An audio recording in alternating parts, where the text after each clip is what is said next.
Número 3. Cuéntame una historia. Mi abuelo me contó que hace muchos años había unos guerreros que lucharon por la libertad de su pueblo. Por ello, la naturaleza les otorgó el poder de convertirse en lagartijas, para que tomaran el sol cuando ellos quisieran. Me encantaría contar historias como esta a mis amigos. Aquí nos preguntan, ¿te han contado una historia parecida? Pues yo creo que sí, ¿verdad? A todos nuestros abuelitos nos han contado diferentes historias. ¿Qué relatos se cuentan en tu comunidad? En mi comunidad, los adultos mayores nos cuentan cuando un dios estaba en el campo y tenía mucha hambre y él ya se iba a morir de hambre. Y en eso ahí estaba un conejito comiendo pasto. Y el conejito le dijo, cómeme a mí para que no te mueras. Y él en agradecimiento agarró el conejo y lo puso en la luna. También tenemos otro tipo de narraciones, ¿verdad? Como la leyenda de la Llorona, de la Medusa o también de algunos animalitos. ¿Qué se cuenta en esas historias? Bueno, en esas historias se cuenta acerca de la vida de las personas o de los animalitos. ¿Cómo se cuentan? Bueno, mi abuelito toma un libro que tiene y de ese libro nos empieza a contar muchas narraciones, pero en ocasiones no agarra el libro, porque como él ha vivido muchos años, él se sabe demasiadas leyendas de memoria. Nosotros tenemos diferentes tipos de narraciones, ¿verdad? Una narración es cualquier cosa que te cuenten. Bueno, hay narraciones que se llaman leyendas. Las leyendas son relatos de hechos fantásticos sobre personas y lugares reales, o también puede ser imaginarios, como la leyenda de la Llorona. Esta es una persona real, ella sí existió. También tenemos otro tipo de narraciones a los que le llamamos mitos. En los mitos casi siempre hablamos de los dioses o de la creación del mundo. Hay, por ejemplo, un mito de una señora que tiene serpientes en la cabeza. En lugar de tener pelo, ella tiene serpientes. A esta señora le llaman Medusa. Otro tipo de narraciones son las fábulas. Las fábulas son historias de animales con características humanas. ¿A qué se refiere con características humanas? Bueno, que ellos pueden correr, pueden hablar, o pueden ser magos, o se pueden vestir. No crean que se parecen a los hombres. No se parecen a los humanos, sino simplemente que tienen comportamientos de personas. Y esas fábulas casi siempre traen una enseñanza. El punto número 1 dice, colorea qué tipo de narración tradicional es y responde en tu cuaderno. Aquí tenemos la narración El diluvio huichol. Un día, un huichol se encontró con Nacahue, la diosa de la tierra. Ella le advirtió que vendría un diluvio, por lo que debería juntar alimentos y encerrarse con su mujer en su casa. La casa del huichol flotó durante muchos años, hasta que un día el agua bajó. Cuando el suelo se secó, el huichol y su mujer al final salieron y juntos poblaron nuevamente la tierra. Este tipo de narración es un mito. ¿Por qué decimos que es un mito? Porque recuerden que en los mitos normalmente habla de la creación de la tierra y también habla de dioses. ¿Por qué piensas que se trata de ese tipo de narración? O sea, ¿por qué piensas que se trata de un mito? Es un mito ya que habla de dioses, de elementos fantásticos y de la creación del mundo. Estos puntos están presentes aquí con la diosa Nacahue y el diluvio universal, que dio paso a un nuevo mundo. Número 2. Escribe la letra L si es una leyenda, una M si es un mito, una F si es una fábula. Un día, la zorra invitó a cenar a la cigüeña, pues quería darle una lección por ser presumida. El día de la cena, la zorra sirvió la comida en un plato extendido, pero la cigüeña no pudo comer porque su pico no podía recoger la comida. Otro día, la cigüeña invitó a cenar a la zorra y sirvió la comida en largas botellas que le permitían meter el pico y comer todo, pero la zorra solo pudo lamber el borde. Aquí, como está hablando de animales, estamos hablando de una fábula. Escribimos la letra F. Vamos con la siguiente. Hace mucho tiempo, los dioses decidieron crear a los animales de barro, por lo que se sentaron en la tierra y formaron figuras de diferentes tamaños. De pronto, se les terminó el material, pero todavía les faltaba un animal, Así que usaron piedras de jade. Entonces moldearon una pequeña y fina flecha, le dieron vida y al instante salió volando. Así se creó el colibrí. Recuerden que en los mitos habla de los dioses y de la creación del mundo o de los animales. Por lo tanto, aquí le vamos a escribir la letra M porque es un mito. En Tupestepec, Michoacán, hay una cascada llamada El Salto. Quienes viven en la zona saben que es peligroso acercarse a ella. Sin embargo, un día, un grupo de muchachos se quiso divertir. Mientras disfrutaban del agua, el espíritu de una dama vestida de blanco se les acercó. Los muchachos salieron corriendo y al día siguiente se enfermaron. Tuvo que pasar mucho tiempo para que se recuperaran. Aquí estamos hablando de una leyenda, porque encontramos un lugar real y también miramos algunas cosas fantásticas, como una dama vestida de blanco. Número 3. Coloca una palomita si las características son del mito, la fábula o la leyenda. Ofrece una enseñanza. Esto es una fábula. Aquí le ponemos la palomita. Explica el origen del mundo. Ese es un mito. Relata hechos fantásticos sobre lugares reales. Esa es una leyenda. Nos preguntan, ¿qué narraciones tradicionales conoces de tu comunidad? A lo largo de México hay diferentes narraciones, ¿verdad? Por ejemplo, tenemos la leyenda de la Llorona, la leyenda del Charro Negro, la leyenda de la Isla de las Muñecas, la leyenda de la Pascualita, la leyenda de la China Poblana, la leyenda de Agapito Treviño. Así como hay leyendas, también tenemos diferentes mitos aquí en nuestro México. Así es que ustedes busquen algunos mitos de cómo se crió la tierra aquí en nuestro país. Cuando nosotros hacemos una narración, esa narración es casi parecida a una narración de un cuento, porque tiene un inicio, un desarrollo y un desenlace. Pero en ocasiones se está narrando de una forma no lineal. Cuando se hace de esta forma, en la narración hay saltos en el tiempo entre el pasado, el presente y el futuro. Como quien dice, aquí se están revolviendo los tiempos. Hay otra narración de tipo in media res. En esta la narración se inicia en medio de la acción. Vamos a suponer que si vas a contar el cuento de la Caperucita Roja, puedes iniciar cuando ella está platicando con el lobo y no cuando la mamá la manda con la abuelita. Hay otro tipo de narración de forma circular, en la cual la historia comienza con el desenlace, o sea, comienza al revés, porque inicia con el final. Punto número 4. Ordena del 1 al 3 la narración que sigue una estructura lineal, o sea, en el tiempo.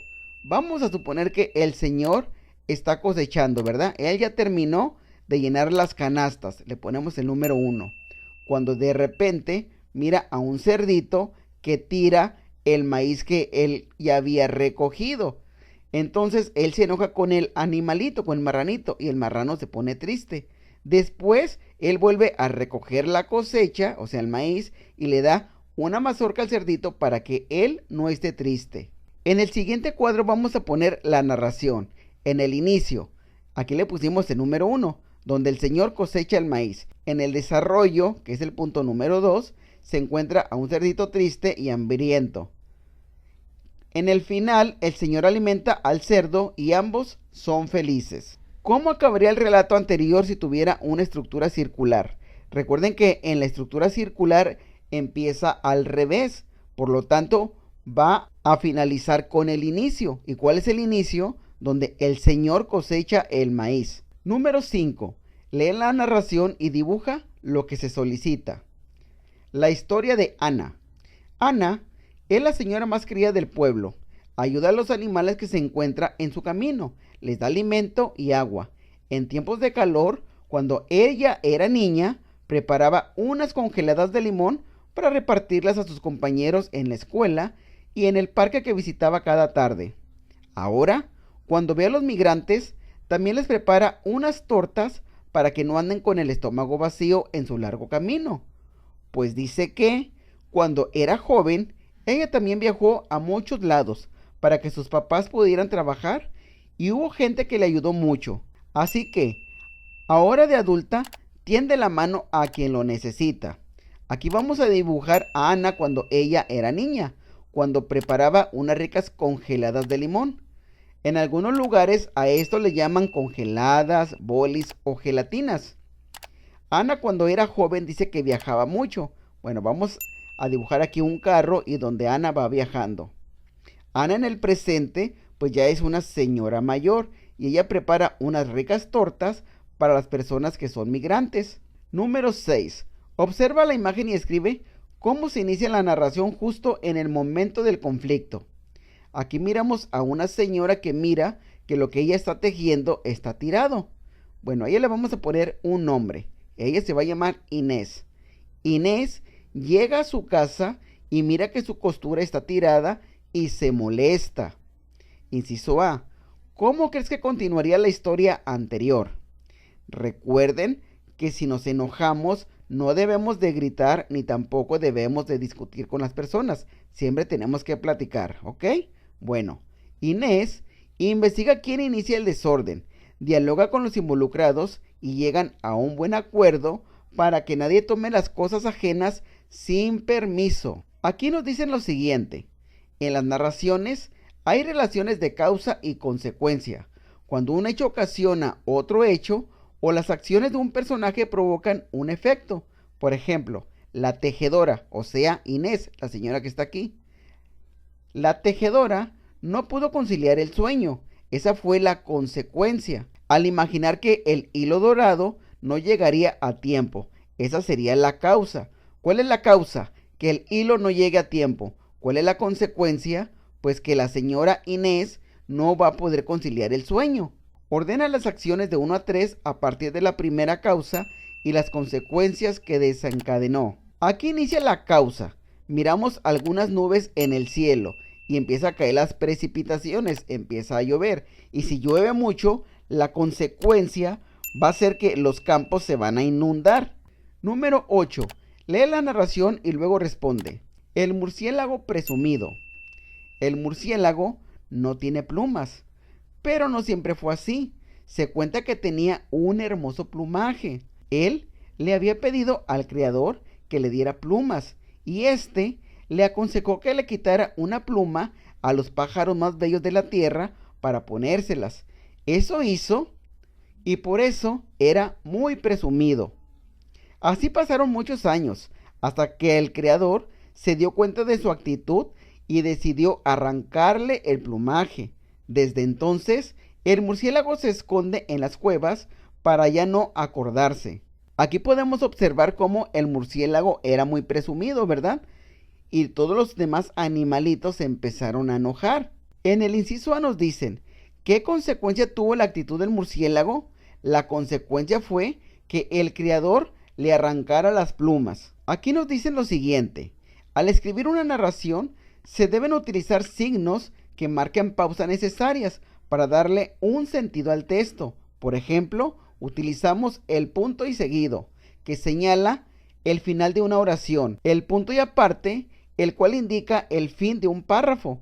Por último, tenemos el punto final, que se utiliza para cerrar un texto. Número 9. Rodea con rojo el punto y seguido, con azul el punto y aparte y con verde el punto final. Aquí tenemos una narración que dice las manchas del jaguar.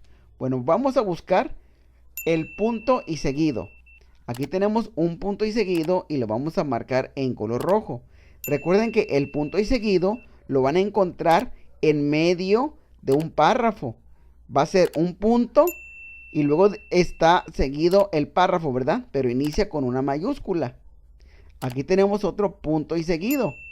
Lo vamos a marcar en rojo. Aquí tenemos otro punto y seguido. Aquí tenemos otro punto y seguido. Ahora con azul, el punto y aparte. Vamos a tener, el azul es para marcar el punto y aparte. Aquí tenemos un punto y aparte. Recuerden que cuando ustedes miren un escrito como el siguiente, van a ver varios renglones, ¿verdad? Y luego va a haber un punto, así como este. Cuando encontremos este punto, ya no vas a seguir escribiendo seguido, sino que va a ser en el siguiente renglón. Además, tienes que pasar un renglón y vas a iniciar también con una letra mayúscula. Vas a encontrar 1, 2, 3 o varios puntos y aparte. En esta ocasión solamente tenemos uno. Y como punto final, siempre vamos a tener solamente uno, porque es el final del texto o del párrafo. Y este lo vamos a marcar con el color verde. Así que recuerden, punto y seguido vas a encontrar varios. Punto y aparte, algunos. Punto final solamente va a ser uno. Número 10. Escribe el inicio de una narración tradicional de tu comunidad. Usa los puntos. Yo escribí un párrafo de La Llorona, que dice: La Llorona es el alma en pena de una mujer que ahogó a sus hijos, que luego, arrepentida y maldecida, los busca por las noches por ríos, pueblos y por ciudades, asustando con su